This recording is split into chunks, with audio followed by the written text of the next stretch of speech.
Right, dude. So I've been watching a lot of horror films because you've been watching them, and I've been like, the thing is, you're gonna die first. I'm definitely not gonna die first. I'm not the type that dies first. Like I've been thinking about it, and at the end of the day, the way I look, the glasses, the short sight, and everything, we never die first. We're always like third or fourth. Like you might think we die first. Sometimes you'll find the glasses, but then we'll just be wandering around. Like we just don't die first.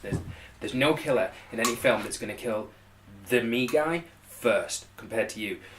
At the end of the day, like you're like the guy that goes upstairs, you know, like you've got a bit of asthma and with your beard and your hair and stuff, you're like the funny guy that gets killed straight away because you're like that guy. Whereas I'm like the more kind of cool glasses guy that you think is dead, but then I come back and I'm not dead, and then maybe I save the day, maybe I survive, and then probably have like lots of really champion sex because I've survived. But then I'll be in the sequel, and then these other kids will be getting killed, but I still won't be getting killed because I'm just too good compared to those kids in the sequel. Like I'm like third, fourth in. Maybe in like the final one, like I might die, but I probably won't die. I'll just be revealed to have been the killer all along. That's like the guy I am, you know? I'm like that guy. I just don't die first in horror films. There's just no killers that kill guys like me in horror films. You know what I'm saying? You know what I'm talking about?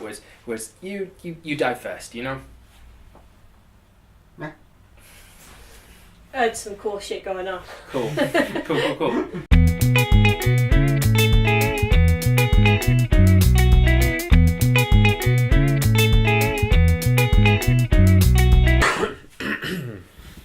Hello and welcome to One Watch. Yeah, hello. I'm ill, Yeah. so there might be a lot of coughing as well. I'm not going to pretend we're professional usually. There's No. lots of e-cig and tea drinking, and there will be Yeah. plenty of that. During this One Watch, we talk about things we watched. But I'm ill, a horrible chest. Yeah. I've still got a cough from when I was ill, but I'm actually fine. Yeah, you might give it me. Yeah. Jerk. Right. I made a list. I You made watched a a list. ton of things. Yeah, when Yeah. I'm ill, I like to watch films. So I made a list. Just various categories Tom can pick from. This 5. We might not do them all because Tom watched stuff too, and we don't know how bloated this episode might be. Some are more interesting than others. We don't have to start with a list. We can start with what you've watched if you want. I'm tempted by Vets. Vets. Yeah. I'm glad you chose that. That's a really good one. Okay. Like the others, like I feel like they're pretty standard. Yeah. But Vets is slightly less standard. It is, isn't it? Yeah. Wait till you hear what this fucking thing was. You ready? Go for it. Okay, right. I need to start with a personal story. I have a friend. Well, I have many friends actually. But there's a friend I grew up in school with. Jenny Perry is her name. Yeah. I shouted her out. I don't know if it doesn't matter. Yeah. She won't watch it. Yeah, she's one of the smartest idiots I know. Like practically common sense wise, she get drunk and say the dumbest things. One time she put like her hand on a weighing scale. And then put both hands and took one hand off and freaked out that 2 hands together wasn't twice as much as one hand was weighing. I proper freaked out about it. But she's a genius. She was like a straight A student. She's a vet. And I remember not long after I passed my driving test, I drove up to the Wirral Way where she lived. She was studying to be a vet. And I remember her telling me about you know, like hazing and initiation and stuff. Yeah. And they grab all the vets and they make them like military march and demean them and make some people stand in bins with horrible stuff in it and throw shit at them and all kinds of stuff. Yeah. And she was surprised when I was like, that's fucking torture. You come at me like that, I'm punching you in the... If you burst in my room and pretend like you're kidding me, I'm fucking hitting you. Yeah. Like, I don't give a fuck. And so, well, you'd be an outcast and you do that. It's fucking torture, dude. It's torture. Fucking study time. Yeah, it's Abu Ghraib stuff and Yeah. all that. And I didn't mean Abu Ghraib actually. I meant what's the place in Cuba? They locked up a load of terrorists and would-be terrorists, but then they started locking up people and not giving them trials and stuff. You know that place I mean, Guantanamo. Yeah. For You- some reason, I you've didn't been think that was Cuba. Yeah, it's in Cuba. Anyway, she's a vet. She's telling me about these hazing things. So that film has a bit of that in it. It's about it's a foreign film. It's Belgian, I think, and it's in French, so subtitled. Yeah. It's a girl who is going to vet school, and she's from like a strict vegetarian family. You get that at the very beginning when her mom finds meat in the girl's mashed potato and goes and has a massive go at the servers. And her dad seems a little bit like She's closer to her dad than her mum. She goes to university to be a vet. Her sister is like the year or 2 years above her, and they have a difficult love-hate kind of relationship. And she gets put through her whole year get put through her initiation class. Her roommate, she thought she was getting a girl, but she actually got a gay guy who basically says, well, you know what university's like, gay guy, next best thing to a girl, isn't it? Kind of thing. And it's this lovely coming of age story. Okay. But there's way more to it than that. She also, in the hazing, this isn't a spoiler because this is really alien, she has to eat meat. And as soon as she starts eating meat, she realises she has a massive taste for human meat. And is trying to deal with being a cannibal at the same time as trying to fit in at university. How did she find out that it's human meat? It wasn't human meat she ate, it was just a jar of kidneys. But how did she work out that she has a taste for human meat from that? Right, mate. I don't really... It's a very gripping film. And it's a mixture of these, like sex and relationships and parties and political debate and all that stuff. And there's a bit of racism. There's an amazing conversation about does AIDS come from monkeys or not, and like talking to the gay guy's also I think he's Middle Eastern, but it could be like he's very light-skinned African, I'm not sure. But this guy starts talking about, like with sex with monkeys, that was how I got it, right? And he's like, are you talking to me because I'm gay? Or because you comparing me to a monkey? Because either way, go fuck yourself type of thing. And then this debate, the girl starts coming about how they, it wasn't people raping monkeys, it was people eating their meat. And then it's like, well, you can't rape a monkey. And she's like, of course you can. And it's like, no, monkeys don't really, they just get on with it afterwards. They don't go through trauma. And they go on this big thing about, is it rape if it's on an animal? And she's all animal rights and says it's the same as raping a human, and others don't. And you get all that kind of... But you also get her discovering she likes human meat and really trying hard to fight a craving. And she eats lots of other meat to try and control the craving, and that doesn't work. And there's an absolute... There's scenes, like her and her sister go out, and her sister can urinate in a stream, and then she tries and pees on herself, and it's like really touching her sister, and then her and her sister fall out over stuff as well. And there's like all these really touching stuff, and then there's this really gory fucking stuff as well, because she's cannibal. Yeah. And it's absolutely bizarre. Like, me and my girlfriend watched it together, I had no idea where it was going. It's a really small scale story, it's not like it's a cannibal Holocaust or anything else.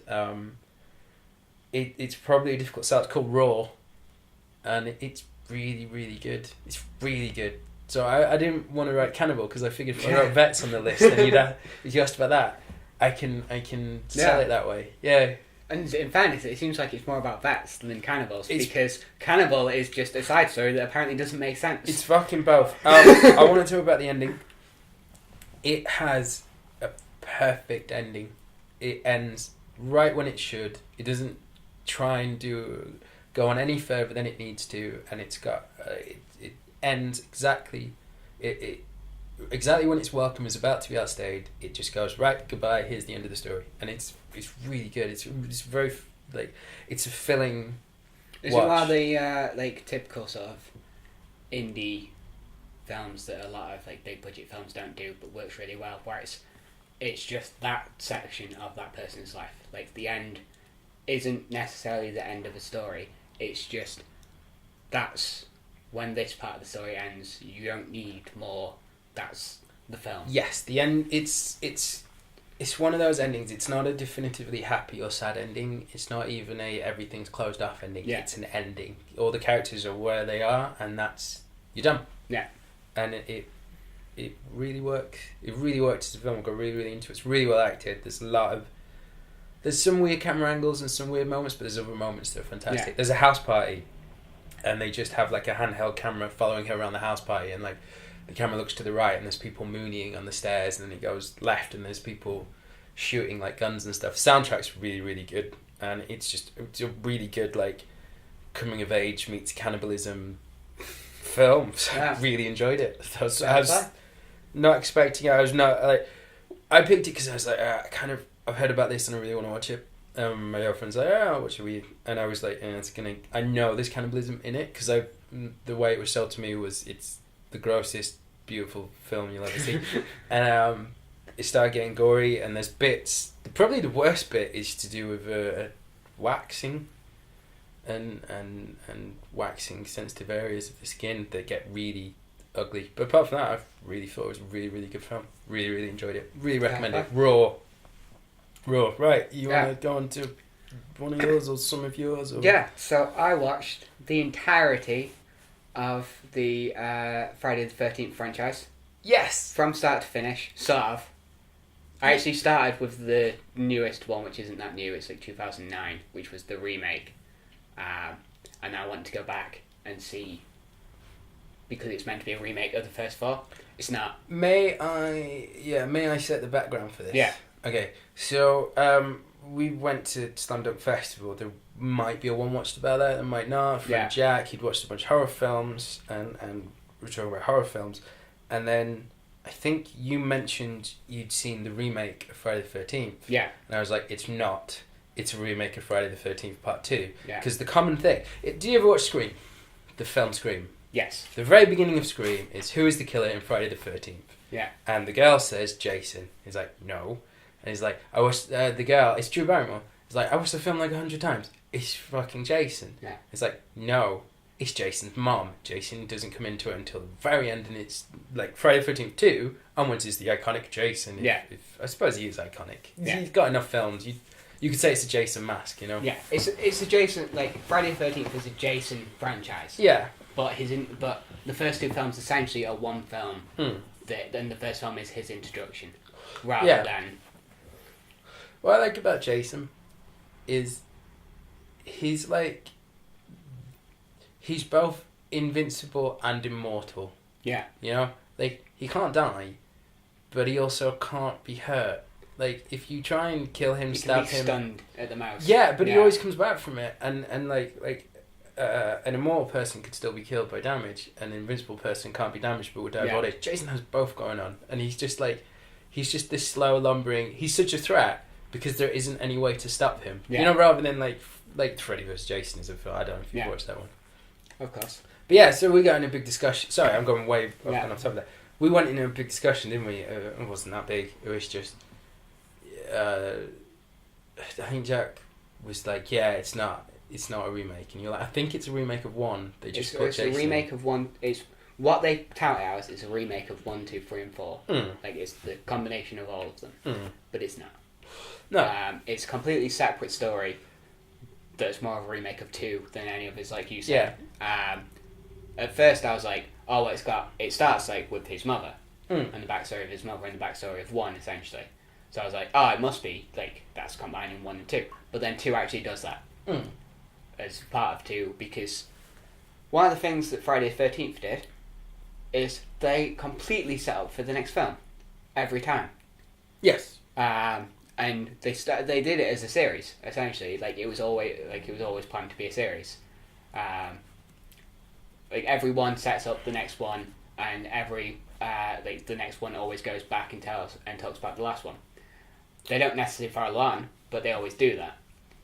Yeah, the first one wasn't intended to have sequels necessarily, though there was always a chance. I know after that, when it started kitching itself, that it became... So they always set it up for the potential of a sequel. Yeah. The first one has the most vague potential to a sequel. Yeah.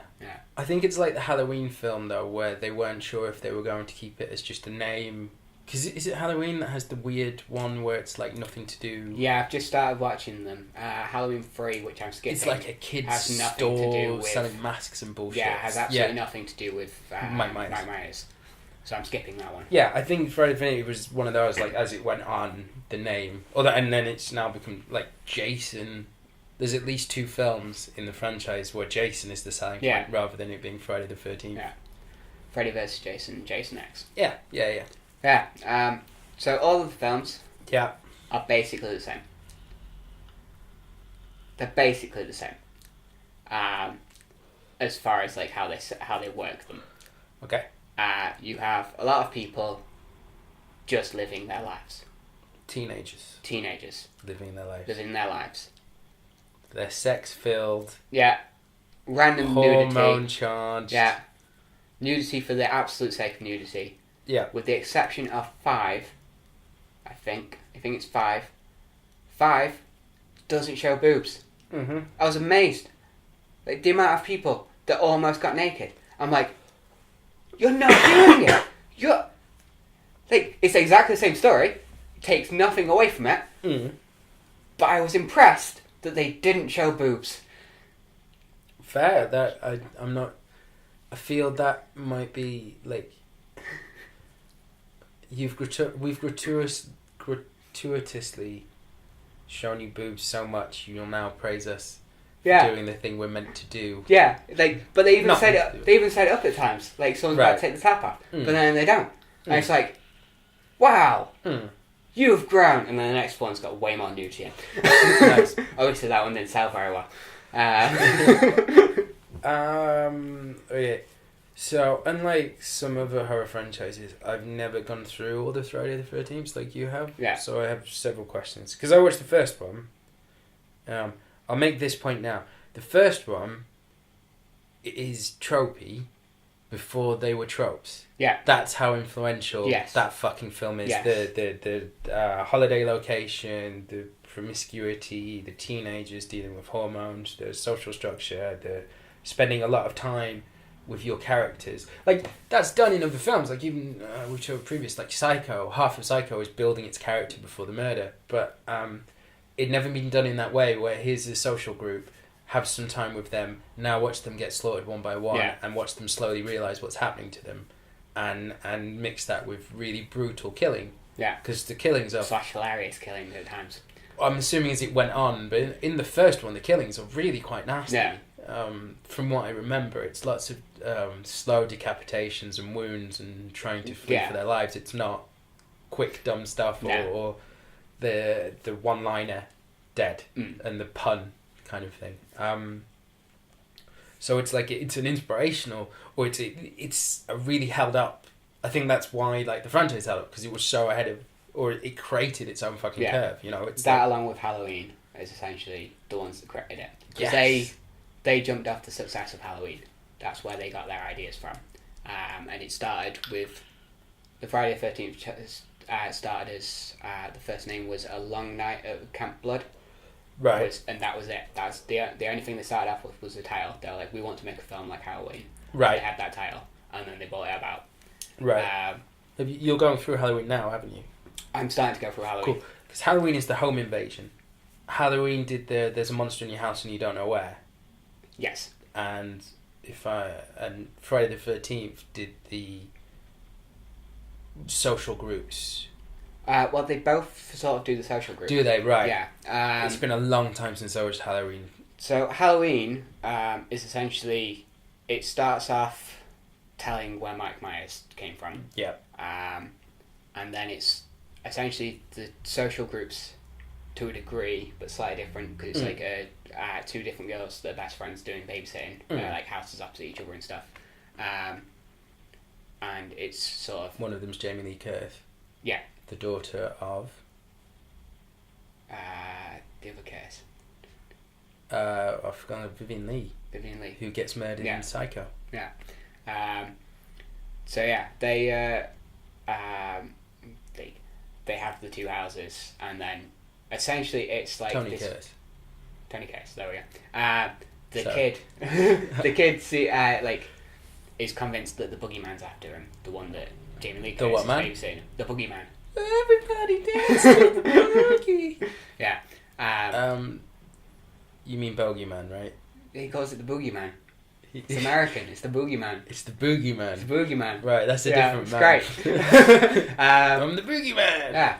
But yeah, so like he's convinced of that, but he's like, no, it doesn't exist. Yeah. And then by the end of the film, he exists. Boogeyman. He doesn't boogie there. But yeah, so that has like the same. It has like the same sort of thing, but like, much tighter. Right. It's Halloween is specific, yeah. And Friday 13th like jumped off the back of that, and they, for the time, they did a really good job. Because the tropes now exist. None of those films are scary. They are not scary in the slightest. Like, going through them, there was bits where like I wanted to laugh. And it does a brilliant thing. It's, as it goes on, the more and more you watch it, you start just wanting Jason to win, because so little about it is about like the people just become dumb. So you just start like going, and that builds up really well for Freddy versus Jason eventually. Yes. Right. Okay. Right. Just going back, you said not scary. I haven't seen it in a while. I think actually. a young person watch it would be scared still. Fair. Sorry. I don't think like if you watched it now, unless you like just completely like absorb Yeah. yourself into it, I don't think you'd find it scary at all. No, it's right. If I think Friday 13th, the bit I remember is the end of Friday 13th Part 1, which, as we've mentioned, is Jason's debut, and it's a girl in a boat.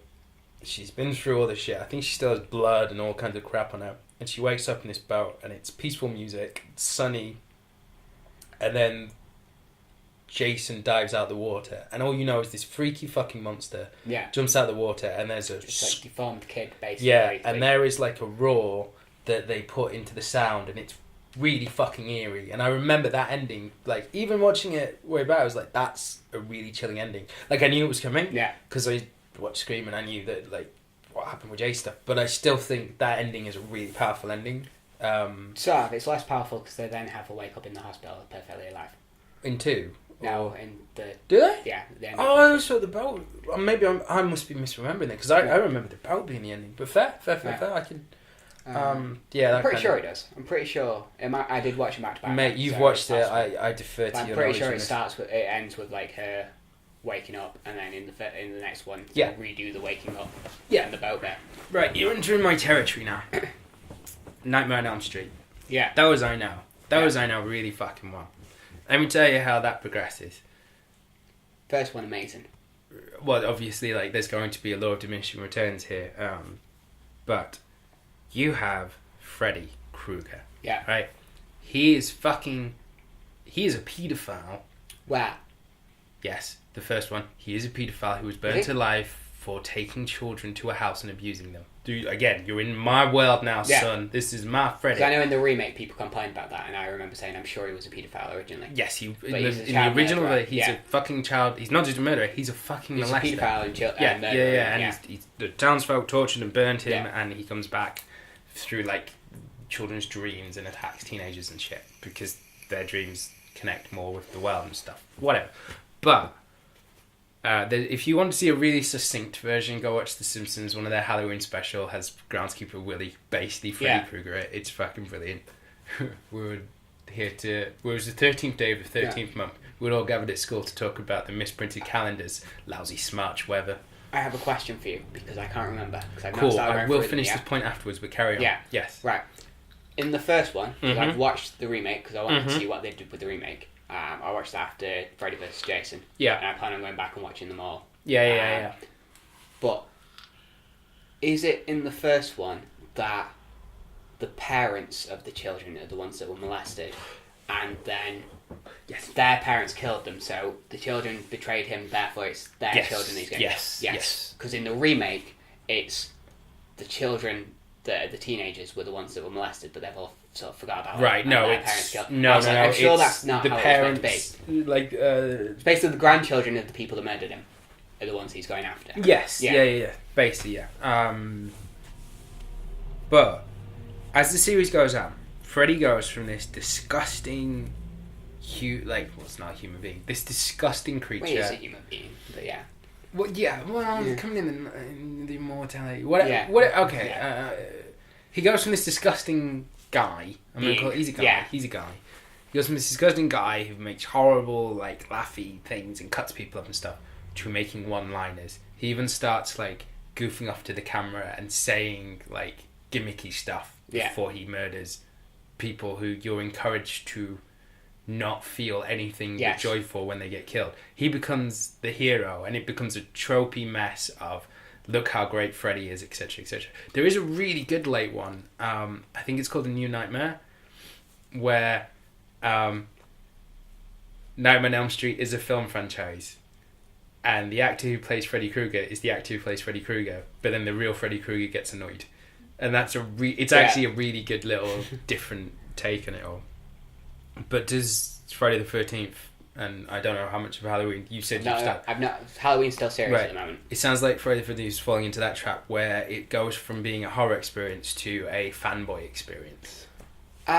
It's not so much fun, but like he doesn't ever become like the one-liner guy or anything. No, He well, it's stays- Jason. Jason can't stays fucking like speak. the same character, and so it should stay the more serious thing. But it's kind of the people get dumber.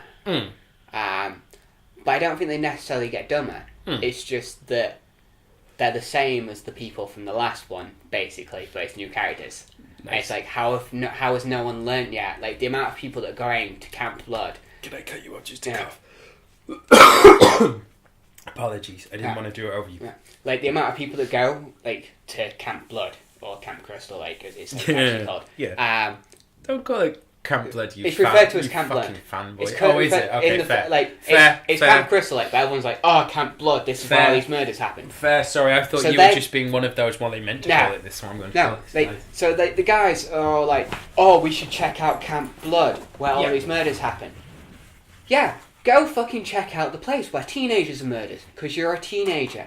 Brilliant fucking idea. Yep, gonna Yeah. blow my nose. Apologies to everything. Okay, carry on. Yeah, and it's I'm not like, cutting that out. That stays in. This shit stays in. We don't edit these things. This shit stays. Yeah. Posterity. So like, the amount of people that like get killed because they're just dumb Yeah. in these films is amazing. There is one that I really quite like. I think it's the one before Jason X. I think it's the 9th one. Cool. I don't know if Freddy vs. No, Jason counts. I can't as remember. the Yeah, I number. can't It's remember. a weird number. It's either the thing. 8th or 9th one. Yeah. Before it becomes Jason X. And there's a there's a bit I really like about it because they basically have like this whole news story where they've killed Jason. Right. But then they decide to go on a body snatcher version of Jason. Right. Where it's actually like Jason's innocent. Jason can't be killed. So he's finding a new body so that he can be reborn. Okay. He wants to find someone who's related to him so he can be reborn. Right. But he's just borrowing other people's bodies for now. Right. So there's a bit that I quite like where some kids are going to Camp Crystal Lake. Camp Blood. And like some guys like, oh, why are you going out here? This is where this like all this shit happened and stuff like that. And they just go, no, he makes a joke like, oh, you're going up there to I think it's smoke pot, have sex, and get slaughtered. And they just go, no, Jason's dead now, so we're going up there to smoke a pot, have sex, and not worry about getting slaughtered. Oh. Obviously, they still get fucking slaughtered. But yeah, No. I quite like that they sort of made that joke. They know what they're doing. Like by that point, everyone's accepting that Jason's real. Yeah. Like, they're not calling him a myth anymore because he's been on the news and everything. Yeah. Like this is a real fucking crazy shit that's happened. But he's dead now. Nice. I think. Can we talk about Jason X? Yeah. Sorry, did you have more? Or No. cool. Can I go? Because Jason X, I remember. Yeah. I love Jason. Right. Sometimes me and you sit down, or sometimes we're walking, and we just like plan out films. We've done it a few times. Oh, it's a shame. There's a recording we can't put up where we came up with a really good way, like just between us and our guest Alex. We can't put the video up because he doesn't want it up. He should not have said those awful things that he said about everything. Things that people care like about. Ridiculously offensive. That guy. Oh, what a guy. That's why we keep working with him. No, he like we came up with Bond where there was a way to like you have Daniel Craig in an explosion and then he comes back as Blofeld and then Idris Elba becomes the new Bond to take down the old Bond because he's gone rogue and like you spit shit like that. And I don't think it's too far away for us to spit the idea that like someone finds Jason's body well in the future and it's all space and sci-fi, but there's Jason murdering them and they have to use future tech weaponry, but it's fucking Jason. It's not going to work. That's the kind of shit we would talk about, and you'd think like, oh, I could fan write something like that, but I'm not going to bother because fuck that. But they did it. Yeah. It's called Jason X. It's the 10th film. It's not. It was some anniversary, but it wasn't the 10th anniversary. No, I think it was like the 20th. Right. Yeah. In fact, now it'd be even like I'm sure it was some anniversary. I'm not sure. Don't quote me on that. They started in the 80s, so maybe for like 30th anniversary or something. Fair. 25th. Fair. And it's Jason in space. Yeah. It's the space crew. He basically replaces the xenomorph. Yeah. Or the xenomorph from Aliens as the unstoppable monster that they've brought on board. He Yeah. just doesn't burst out of anyone's chest. I thought it was fucking amazing. It's terrible and amazing at the same time. And like, it quite works because they're so far in the future. No one knows who hardly anyone knows who this Jason is, except for like one guy who's not actually on the ship knows who he is. And the girl that's been brought back to life. But they're like future guys, so like, oh, that's fucking ridiculous. It's impossible for this guy to be immortal. We'll just go shoot him. It's like, no. Yeah. Quite the mistake. And then they have a synth like rip him apart, but then they just leave him on a broken like med bay, which is an automatic med bay, and that brings him back to life again. Yeah. But improved. Yeah. Future-proof Jason. I think they can make another one from that, even though he's inferior in space. Jason XI. Yeah, right. Because he's going to another planet. Yeah. At the end of that film, he's going to another planet. Yeah, I want to see that film. Yeah. I want to see Jason in space. Yeah. Well, Jason on another planet, Earth 2 Jason. So, like, before we, I assume, we're heading towards the end of this topic. Yeah. Jason in space is, like, I'm sure there must be comic books or fan things about it. So I like about Jason, it's completely uncomplicated. Like, you're not really supposed to like him, except where the later films is like, yo, you've come to see Jason, so we'll give you plenty of Jason, and we know you have. But he's not like, I'm a killer because of this reason and that, and I was a war child. And his original reason, like, is dumb. Their original, like, reasoning for him being a killer, or the start of it, is... Well, actually, it's sort of dumb. It might actually work in a way. But essentially, it's he wants to be left alone. Which is great. Yeah. That's really uncomplicated. You didn't leave me alone, I'm going to murder you all. Yeah. People keep going to his place. Like, it half makes sense later when he's in, like, New York and shit. Because it's like, you followed them. Well, by that point, they, it's just they like, would know they're never you. going to leave me alone. I have to go to war to prevent war. Yeah. But yeah, I like that it's an uncomplicated, uncompromising, murderous killer. Yeah. It's like the xenomorph from Alien to begin with. Mike just Myers. an uncomplicated. And Mike Myers, like... Babysitter just likes to kill his babysitter. No. Mike Myers, I don't know if it gets more complicated there, was a kid that is pure evil. Essentially, is what they eventually describe him as. And he murdered his sister. Right. And he got like put in a mental hospital because of it, and then he just bided his time until he could escape. Like, he was like the perfect thing, but like one doctor was like, no, he's extremely dangerous, you need him restrained. And like, no, we don't. Like, he doesn't do anything, he just sits there. Like, it's just fine. Yeah. Gets out and then goes on. It's on the film, I can spoil it, right? The first two. Oh, of course. Yeah. Basically, he's after his other sister that he had, which is the Jamie Lee Curtis. Sorry, I thought it was babysitter, but fair, absolutely fair. Well, she's babysitter, but so he wants to kill her. Yeah. I've not got on to 4 yet. I've not started watching it yet. I've skipped 3. Right. So we have the best horror films. Numerically, they tend to make more sense than many films, because you tend to get like your 1, 2, 3, 4. Yeah. Occasionally, you get like taglines and stuff. Halloween has my favorite ever. Halloween, and it was like, I'm sure, maybe it's that I'm thinking of Mr. Jason X. I'm sure that was the 20th year anniversary. Halloween, H2O. Fair. Right, calling it H2O or Halloween 20, not enough. Halloween, then H2O. Halloween water. Yeah. And that's got Jamie Lee Curtis comes back in that one. Nice. Yeah, fucking great. Spoiler, she survived the first one, there you go. And the second one.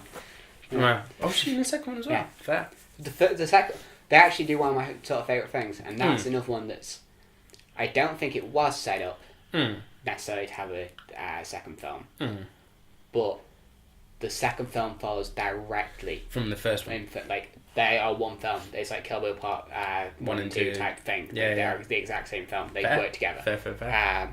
They set it up, but I don't know if they set it up like intentionally or not. Yeah, it feels like it might have been one of those where it's like they know they've got more of a story, but they need to fit into this. Yeah. So if they can get the budget and like following, they'll make the second one continue. Yeah. Fair, absolutely fair.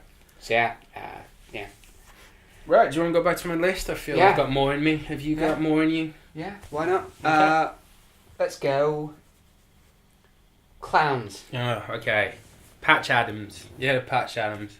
I've heard the name, don't know why. Okay, I was out with a friend and we were talking about Robin Williams.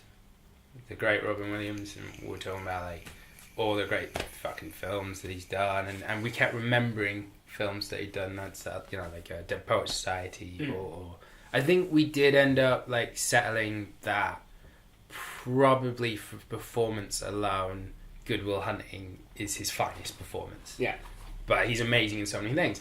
And then he started talking about Patch Adams. I've never seen Patch Adams.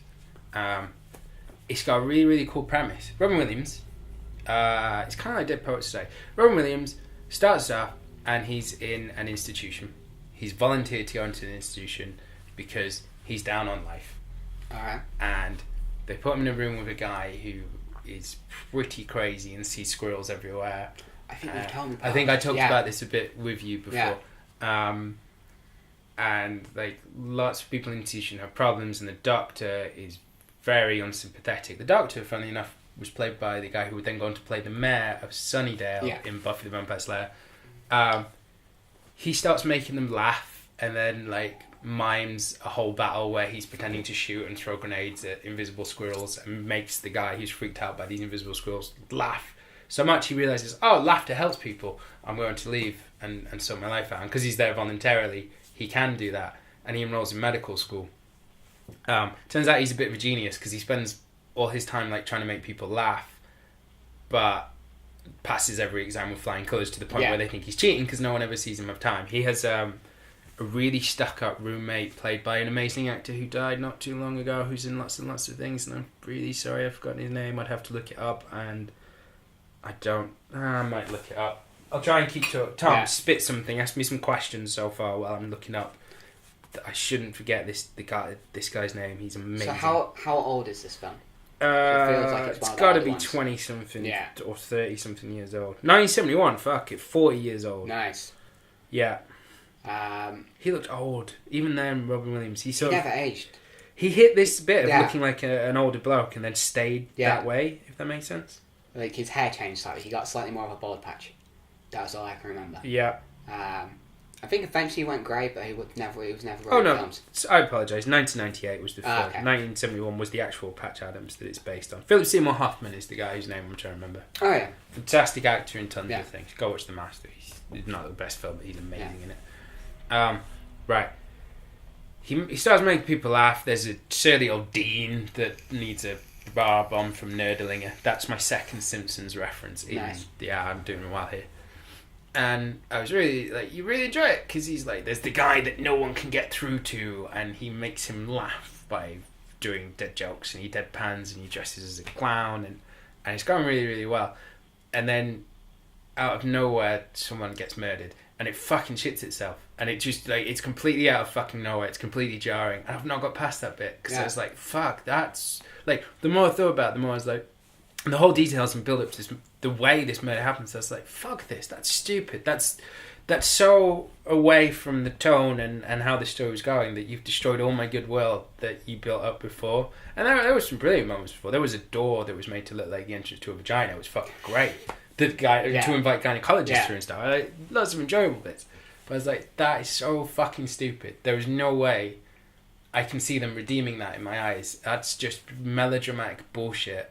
And just lazy. So it's a really good film up to that point. Might be good afterwards. Maybe the murder makes sense and it all fits into the whole message of the film. Fuck it. That's where I got to with it. Patch Adams. Yeah. Yeah. There you go. That was on the list. Yeah. You want to go something else on the list? Yeah, why not? Okay. Magicians. Magicians. Here we go. This is a film called The Prestige. Oh, you've gone back and watched that? Yeah, I still yeah. haven't watched it. I've still not seen it. Still need to see it.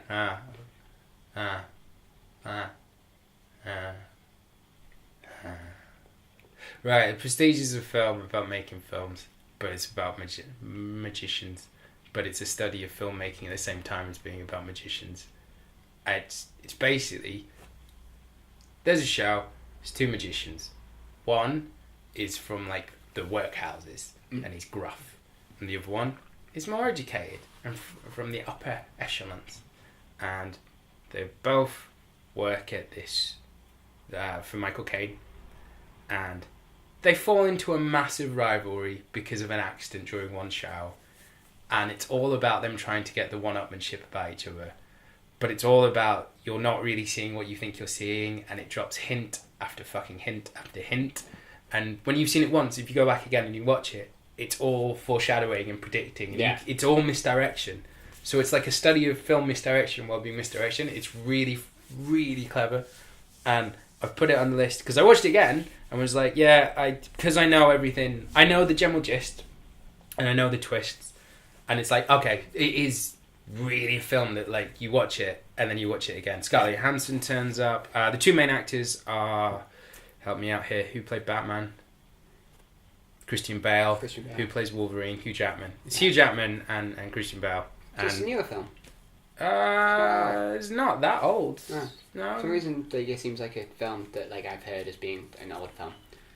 I think it came out after Batman Begins. It's written by Christopher Nolan, who did the Batman trilogy, and it's got a lot of his guys in, like Bale and Kane, and some of the extras and people that turn out. There's a lot of like society at that time and themes. Like there's recurring themes to do with like rivalry and betrayal and honesty and sleight of hand and stuff. When you see it, it's got an amazing ending. It's almost like it's like a triple level ending because the line is basically, "Do you not get what we did this for?" And that's also in the story. It makes sense for what the character is saying. Yeah, and it also makes sense in terms of the story within the story that you get at the same time. But it also, in terms of like the film, then becomes a passionate monologue about why a film is great or why a film can be great and what a film should aspire to be. It's really, really, really good. Any questions? Anything? I'm not going to ask questions for this one because I do want to see this film. The Prestige. So I'm going to suggest people watch this film. Fair. And maybe we'll do like another episode or something. Yeah, like if you've watched it. I've watched the film. Well, you have to watch it twice. Yeah. You have to actually watch it twice. It does work again when you watch it twice. It's called The Prestige. I'll just mention that because in any magic act, there's 3 bits. There's the something, the prestige. The prestige is the audience clapping and stuff. Yeah. And part of the theme is like, this is about the third act of a magic trick and you know, who gets the rewards, who don't they and stuff. I think you'd like it just as is, but I think the extra spice. Like, it could have been a straight story without twists and turns and everything else, and it still would have been fun watching magicians feud. Yeah. But it works even better because it's got all these extra stuff. Like the extra stuff, like sort of creates the tone of it rather than fair play. I was thinking Christopher Nolan. He's a really, really good world builder in his films. Like, I was never as sure about Inception as I know other people were. I couldn't watch it. Fair. I started watching it and I was just like, this feels dumb. Like, it's meant to be really smart and stuff, but to me it just felt dumb when I was starting it. I was like, I don't care at all about anything that's happening here. Fair. But what I think Nolan can do is he can bring in characters for like a scene or two that add to a story and make the world feel bigger, but keep the narrative flowing. Yeah. It keeps the story going in the way it's meant to. And if you watch Batman, like, by the third Batman's in it. Yeah. I think it's something like 40 minutes in a 3-hour film. But he creates this whole fucking world, and they're probably the best film he's ever made, which is Dark Knight. The Dark Knight with the Joker and everything. Like, it's so much more about the city and politicians and these themes than it is just about Batman facing Joker and look how crazy the Joker is, look how determined Batman is, or You know what I mean? And Yeah. Nolan is really, really good at that, and The Prestige is a really good example of that. When the characters, he can show you like a street performance, and he'll make it feel like, okay, this is this part of this world, and then there's this and this character. Do you know what I mean? Yeah. Like, and so little breath is wasted, even though there's so many characters. I really think Nolan is like one of the greats in Yeah. terms of filmmaking. Like, what he does is awesome, except he helped write Man of Steel, and I'm not. That's probably awful, but maybe his writing isn't as good as his, direction. Yeah. I don't think he directed Man of Steel. I don't think he did. No, wasn't it like Zack Snyder or something that did Man of Steel? Probably, but Yeah. I'm laying off the Yeah. Snyder for a bit. I've heard Wonder Woman's really good as well, so I'm really pleased with that. Right. Yeah. Yeah, do you want to go? There's 2 more on the list. They kind of relate. Let's go Aliens versus Predator. Well, we'll Start start. the film. Let's start with Aliens. Yeah. So I saw Alien Covenant. This is the new Alien film. Yeah. You know what? No, fuck it. We'll talk about this in another one, some other time. Okay. We can. This has gone on a long time, and there's actually a lot to say about this. This is going into a franchise discussion. Yeah. So let's leave this one here, and Okay. whenever we next can be asked time, to record another one, Aliens. if we remember and can be Yeah. asked, could be before this because the order we record these and the way they go up isn't necessarily. The ones you feel like Accurate. it- Yeah. Yeah. But we've had serial killers, vet cannibals, magicians, Clowns. Robin Williams. Yeah. Like, that's enough, right? Yeah. You That's, get- that's a lot of stuff. Yeah, and you feel for your free YouTube Yeah. video. That I you watched might or another may not film want to- called Nerve. Well, that'll be You something can else to watch talk it. about. If That's- you want. That'll be in another one at some point. Yeah. Yeah. Bye. Yeah. Bye.